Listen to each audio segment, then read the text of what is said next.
Hi hello नमस्कार, मी स्नेहा स्वागत करते तुमचं आपल्या आजच्या नवीन एका व्हिडिओमध्ये। तर मी आले दीदीच्या गावाकडे आणि आता आलो आहे मी हॉस्टेलमध्ये।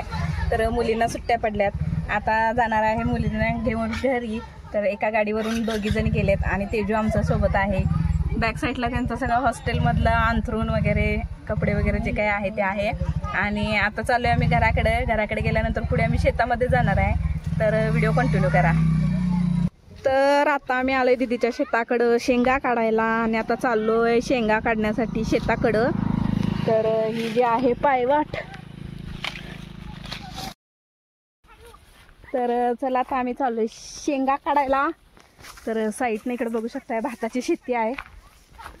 तर तुम्हाला बॅक कॅमेराने दाखवतो दीदीच्या जाव्याची पण इथं भाताची शेती आहे, भात आलेला आहे। तर एकच मिनटं, पुढे दीदी मुली वगैरे चालल्यात आणि आमचे हे बघा यायला लागलेत। तर हे आहे जाऊबाईंचं दीदीच्या शेत आणि इकडं पुढं आहे ते दीदीचं आहे। तर गेल्यावर दाखवते तिथं सुद्धा। तर मुलींना सुद्धा हॉस्टेलमधनं घेऊन आलो घरी, थोडंसं अथर्वला खाऊ वगैरे घातलं। तर अथर्व बसलाय आता रिक्षात।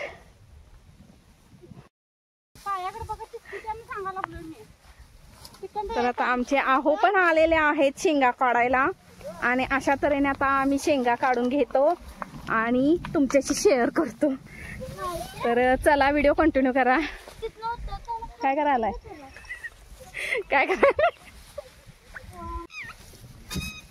काढा लवकर शेंगा काढा।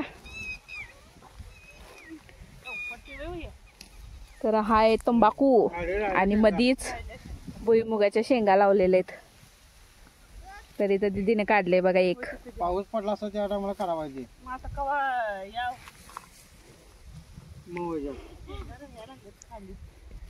काढा पाहिजे तसं उकरून। वल्ला आहे काय अजून?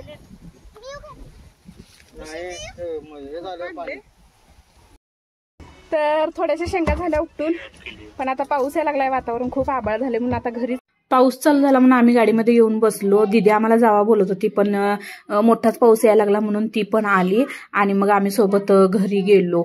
तर आलोय आम्ही घरी आणि पाऊस बघू शकताय, खूप मोठाचा पाऊस आलाय।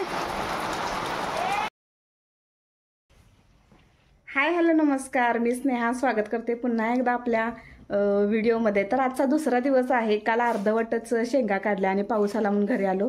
तर खूप उशिरा पाऊस होता, रात्री 7-8 पर्यंत पाऊस होता। त्यामुळे आता सकाळ झालेली आहे, आज गुरुवार।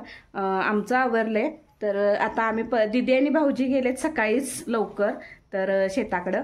तर आता आम्ही चाललोय, तर चला बघूयात। तर काल जेव्हा शेतामध्ये गेलो होतो त्यावेळेस 8 दिवस कडकडीत ऊन पडलं होतं आणि त्यामुळे ना जे शेतातली माती जी होती ती पूर्णपणे वाळून खडखडीत झालेली होती आणि भुईमुग तर काढायला आलेला होता। ज्यावेळेस मागचा पाऊस झाल्यानंतर बाकीच्या लोकांनी सगळ्यांनी भुईमुगाच्या शेंगा वगैरे काढून घेतलं, जे काही पिकं होती ती। ज्यांचं भात कापायला आलेलं होतं त्यांनी भात सुद्धा कापून मळणी वगैरे चालू केलेली होती, ज्याच्या त्याच्या म्हणजे घरामध्ये नेऊन दारामध्ये रस्त्याला वगैरे मळणी पण चालू होती। बरेच जणांनी पिकं त्यांची जी काही शेतातली ऋतुमानानुसार होते ती काढून घेतली, पण दीदीचंच ना बाकी राहिलेलं होतं। कारण 8 दिवस जे होते दीदी इचलकरंजीमध्ये होती, कारण भाऊजाईची डिलिव्हरी झालेली होती आणि हॉस्पिटलमध्ये मी जाऊ शकत नव्हते कारण माझं बाळ अथर्व लहान, त्यामुळे ना दीदी गेलेली होती। कारण दीदीच्या मुली ज्या आहेत त्या हॉस्टेलला आहेत शिकण्यासाठी, त्यामुळे मग ती गेलेली होती। त्यामुळे मग तिचं जे काही पीक होतं ते इकडे असंच राहिलेलं होतं। तर आता भुईमुगाच्या शेंगा वगैरे काढायला आलेल्या होत्या।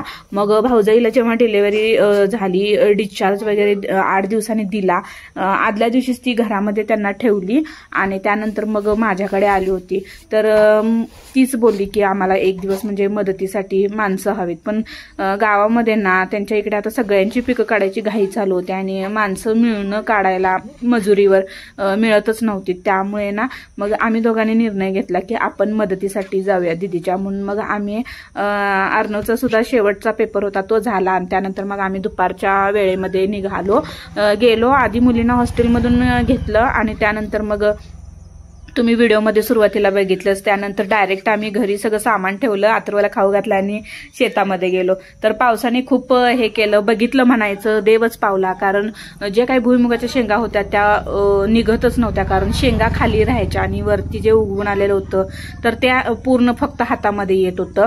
तर मग आम्ही गुरुवारच्या दिवशी सकाळी दिदी 7 वाजता दिदी आणि भाऊजी दोघे आले होते आणि त्यानंतर मग आम्ही 8:30-9च्या दरम्यान आम्ही दोघं पण आवरून घरातलं मग आलो. तर एक वावर काढून झालेलं होतं. तर इकडे उजव्या साईडच्या बाजूला ना जे आता ज्या वावरामध्ये आम्ही काम करतोय ते आणि त्याच्या वरच्या साईडला एक वावर आहे. तर हे 2 वावर राहिलेले होते काढायचे. तर मूग पण लावलेलं होतं, तर मूग पण काढलं आणि त्यानंतर मग भुईमुगाच्या शेंगा काढायला सुरुवात केली.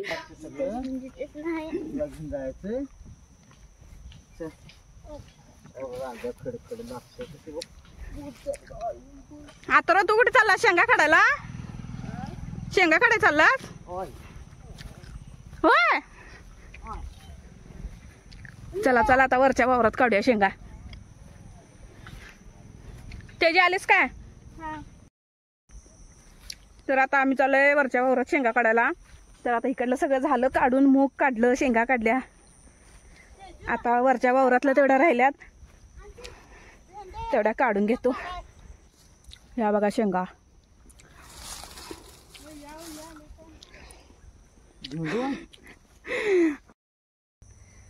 सो फ्रेंड्स, आता शेंगा वगैरे सगळ्या काढून झाल्या आणि आता दोऱ्या वगैरे लावून दिल्या. तर अथर्व आहे, अथर्वला गाडीतच बसवलेलं होतं. तर तो रडतोय म्हणून थोडा वेळ मी आलेली आहे. तर घामाघूम झालेला लावून गरम पण व्हायला लागले भरपूर. आणि आमची जर अवस्था आता बघितलात तर खूप बेकार झालेली आहे, कारण काल पाऊस झालाय त्यामुळे पूर्ण वावरातनं ना सगळं चिखल झालेला आहे. आणि तुम्हाला बॅक कॅमेऱ्याने दाखवते. तर बघू शकताय आमचं पाय, कपडे सगळे चिखलानं माखलेलं आहे, चप्पल वगैरे सगळं घाण झालेलं आहे. आणि आता तिकडे बघू शकताय तेजू चालले दोऱ्या द्यायला, कारण तिला म्हटलं दोऱ्या देऊन ये, कारण जे काही आहे ते सगळं बांधून इकडे आता रोडला आणायचं आहे. आणि ट्रॅक्टर ट्रॉली सांगितल्या, तर ट्रॅक्टर ट्रॉलीमधून सगळं नेणार आहे. तर आता वरच्या वावरामध्ये आहे जिथं तेजू गेले ना, दिसत असेल थोडंसं, तुम्हाला झूम करून दाखवते. तर ती जाते बघा. तर तिथल्या पण सगळ्या शेंगा वगैरे काढून झाल्या. त्याच्यानंतर हे जे समोर दिसते वावर, इथलं पण काढून झालं. आता ते जे काही आहे सगळं दोऱ्यांमध्ये बांधून ना इकडे रस्त्याकडेला आणणार आहे. तर ट्रॅक्टर ट्रॉली आल्यानंतर तुम्हाला मी दाखवतेच. तर व्ह्यू बघू शकताय. तर पुढचं शूट काय करायला जमलं नाही, कारण अथर्व खूप रडत होता. त्यामुळे मग दीदी बोलली की तुम्ही घरी जावा, त्याला काहीतरी खाऊ वगैरे भरवा. त्यामुळे मग आम्ही घरी गेलो, त्याला खाऊ वगैरे घातला आणि दीदी ते मागून आले. तर कसा वाटला व्हिडिओ नक्की सांगा. चला